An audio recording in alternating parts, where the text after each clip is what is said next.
JB मंडळी आज 6 November 2024 मी प्राध्यापक भागवत सोमकुवर, मॅडम अनिता सोमकुवर प्राध्यापिका, हे आहे सामाजिक कार्यकर्ते राजेंद्र सोमकुवर, विनोदजी, महाराष्ट्राचे ख्यातनाम गायक दिगंबरजी गजबी आहे, या आमच्या ताई पुण्यबाई।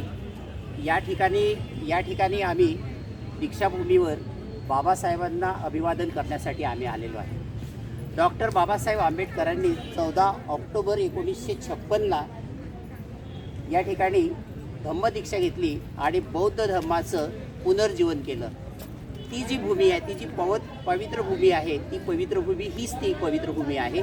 या पवित्र भूमीवर लोक आवर्जून येत असतात आणि इथून समता, स्वातंत्र्य आणि बंधुता हा संदेश हा जगामध्ये घेऊन जात असतात। आम्ही मुंबईवरून या ठिकाणी आलेलो आहे।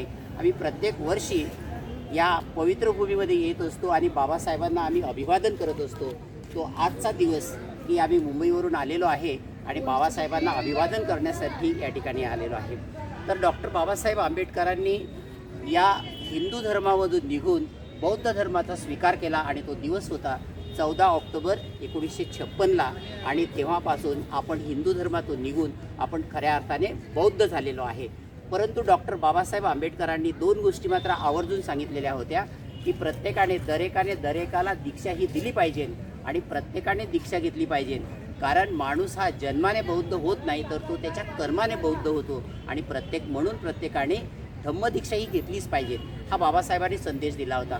दुसरा बाबासाहेबांनी संदेश असा दिला होता की आपले जे आडनाव, जे चुकीचे आडनाव आहे, ज्यामधून काही बोध येत नाही, तर आडनावं चेंज केले पाहिजेत, म्हणजे नामांतर केलं पाहिजे, असा बाबासाहेबांनी संदेश दिला होता।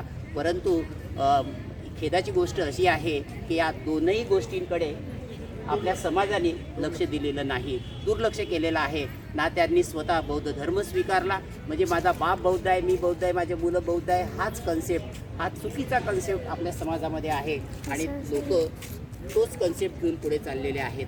तर खरं म्हणजे प्रत्येकाने बौद्ध धर्माची दीक्षाही घेतली पाहिजे असं मला वाटतं। दुसरी गोष्ट अशी की मित्रांनो, या ठिकाणी या दीक्षाभूमीवर आपण पाहत असाल की इथली जी काही व्यवस्था दिसते, तर ही व्यवस्था म्हणजे अशी साफसफाई, चांगल्या प्रकारची व्यवस्था इथे दिसत नाही की जे हिंदू धर्माचे जे देवस्थळ आहेत त्या ठिकाणची जी व्यवस्था आहे तशी व्यवस्था इथे दिसत नाही। महाराष्ट्र सरकारने 220 कोटीचं अनुदान देऊन ही सगळी भूमी पवित्र करण्याचं ठरवलेलं होतं। इथली साफसफाई, इथलं अंडरग्राऊंड पार्किंग, इथल्या सगळ्या गोष्टी नव्याने बिल्ड करायच्या, नव्याने बांधायचं असं ठरलेलं होतं आणि फार मोठा फंड, 200-2.25 कोटीचा फंड या ठिकाणी पाठवलेला होता। कामाला सुरुवात झाली होती बाबासाहेबांनी, तर आपला समाज हा सुशिक्षित समाज त्यांनी करायला सुरुवात केली होती, म्हणजे आपला समाज सुशिक्षित आहे असं आपण म्हणतो। परंतु या ठिकाणी हा 200 कोटीचा जो फंड आहे तो शासनाला परत पाठवला गेला आणि फार मोठी इथे त्याचं मिसअंडरस्टँडिंग झालेलं आहे आणि परत अजून जशाचं तसं इथे हा सगळा कचरा, ह्या सगळ्या गोष्टी दिसत आहेत।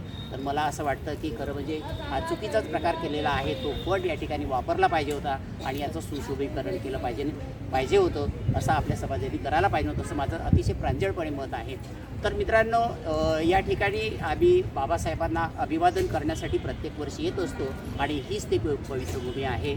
तर या पवित्र भूमीवर प्रत्येकाने इथे यावं आणि बाबासाहेबांनी जो समता, स्वातंत्र्य आणि बंधुताचा जो संदेश दिलेला आहे तो संदेश या ठिकाणी घेऊन जावं असं मला वाटतं। तर मित्रांनो, जय भीम।